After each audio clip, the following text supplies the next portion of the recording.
इस अमृतकाल में देश उस दौर से गुजर रहा है।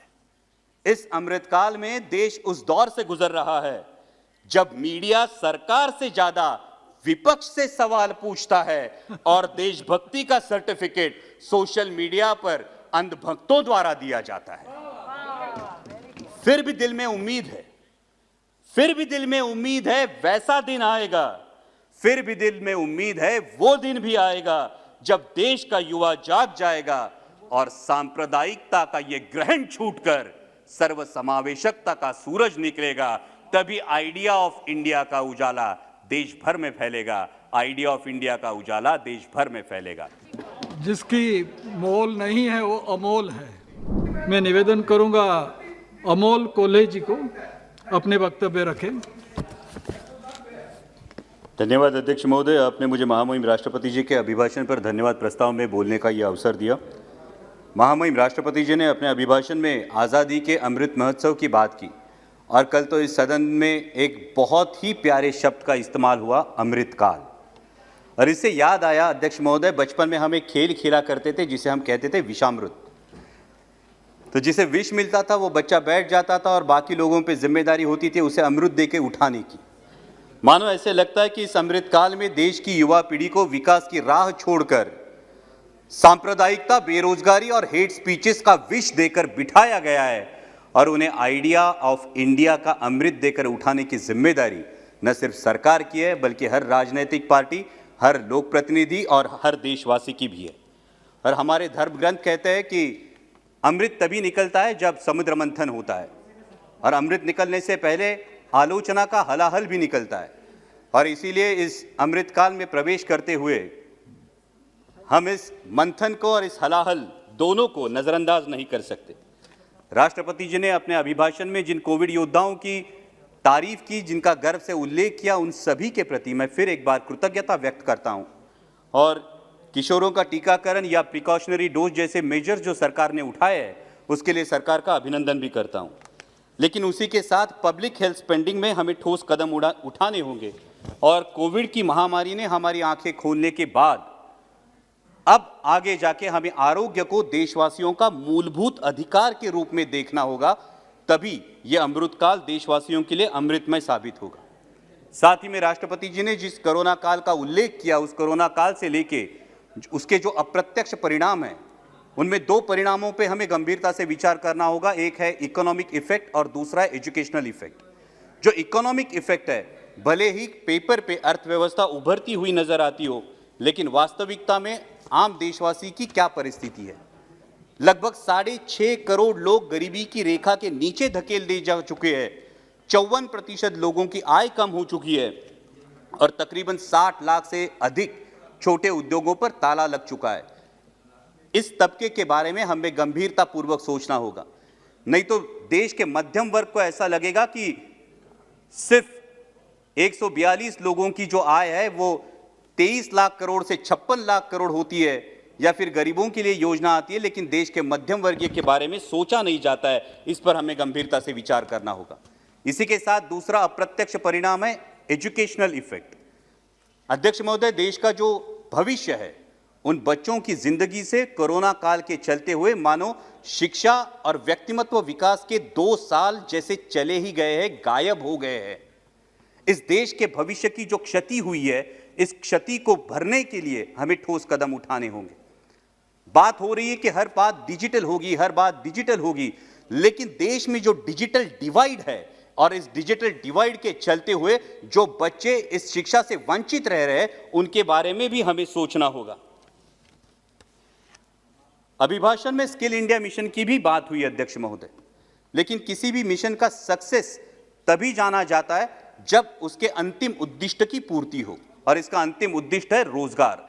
इस सरकार ने देश के युवाओं से वादा किया था कि हर साल 2 करोड़ रोजगार मिलेंगे, लेकिन अगर आंकड़े देखे जाए तो आज भी देश में 5 करोड़ युवा बेरोजगार है।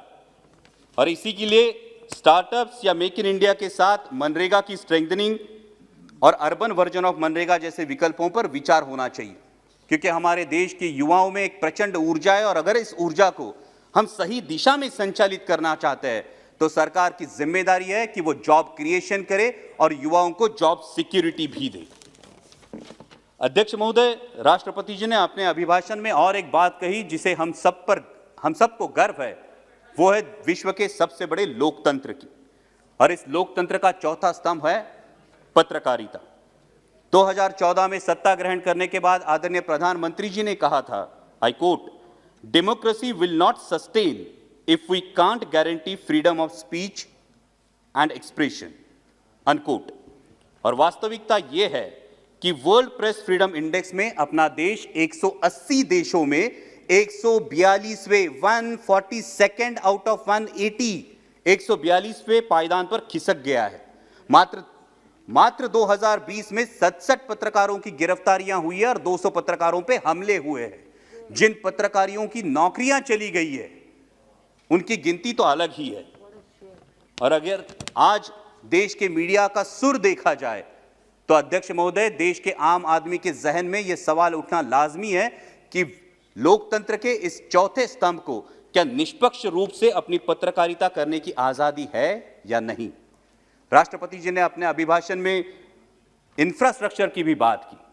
माननीय मंत्री महोदय सदन में है, इसलिए मैं यह अवसर लेना चाहता हूं कि जब इंफ्रास्ट्रक्चर की बात हो तो रेल इंफ्रास्ट्रक्चर भी उतना ही जरूरी है। और महाराष्ट्र से MRIDC से एक बहुत ही महत्वाकांक्षी प्रकल्प है Pune Nashik semi high speed railway, और जिसमें राज्य की भागीदारी सिर्फ 20%, केंद्र की भागीदारी सिर्फ 20% और 60% थ्रू इक्विटी ऐसा है। बावजूद इसके महाराष्ट्र सरकार की कैबिनेट ने इसके लिए मंजूरी दे दी है और उसने अपना पहला 100 करोड़ का किश्त जमीन अधिग्रहण के लिए दे भी दिया है। उसके बावजूद केंद्र सरकार से इसे ग्रीन सिग्नल नहीं मिल रहा है। महाराष्ट्र के, जिसे हम गोल्डन ट्रायंगल कहते हैं, पूना, नासिक और मुंबई, इसे जोड़ने वाला ये एक बहुत ही महत्वाकांक्षी प्रकल्प है। इसलिए मेरा अनुरोध है, जब हम इंफ्रास्ट्रक्चर की बात कर रहे हैं तो ऐसे महत्वाकांक्षी प्रकल्पों को नजरअंदाज नहीं किया जाए। अध्यक्ष महोदय, अभिभाषण में और एक बहुत ही महत्वपूर्ण बात की गई और वो है सर्वसमावेशी और सशक्त भारत के निर्माण की। जब हम आर्थिक, सुरक्षा विषयक और शारीरिक सक्षमता की और सशक्तता की बात करते हैं तो यह सवाल भी उठता है कि क्या देश मानसिक सशक्तता की ओर बढ़ रहा है या नहीं। और अगर हम अपने दिल पर हाथ रख के इस सवाल का जवाब दें तो इसका जवाब ना आएगा, क्योंकि आए दिन देश के युवाओं के, देशवासियों के दिलो दिमाग में सांप्रदायिकता का जहर घोला जा रहा है। अध्यक्ष महोदय, मुझे मेरे धर्म पर अभिमान है और हर किसी को होना लाजमी है, लेकिन जब धार्मिक अभिमान का रूपांतर धार्मिक उन्माद में होता है तो वो धार्मिक उन्माद मानवता और देश की अखंडता के लिए निश्चित ही हानिकारक है।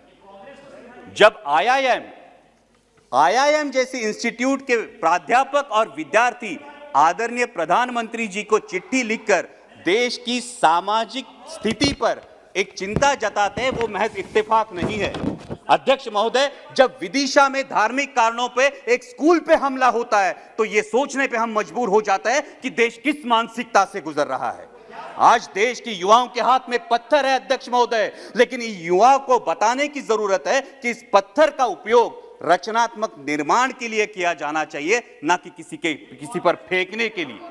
क्योंकि किसी पर अगर पत्थर फेंका जाए तो न सिर्फ शरीर लहूलुहान होता है बल्कि देश की अखंडता भी लहूलुहान होती है। दुर्भाग्य की बात है अध्यक्ष महोदय कि आज देश की युवा से पूछा जाता है मंदिर जाओगे या मस्जिद, कल पूछा जाएगा मंदिर या चर्च, परसों पूछेंगे मंदिर या गुरुद्वारा, लेकिन एक दिन देश का युवा जवाब देगा, अजी मंदिर, मस्जिद, गुरुद्वारा, चर्च सब छोड़िए, पहले रोटी की बात कीजिए, पहले रोजगार की बात कीजिए, पहले देश के विकास की बात कीजिए।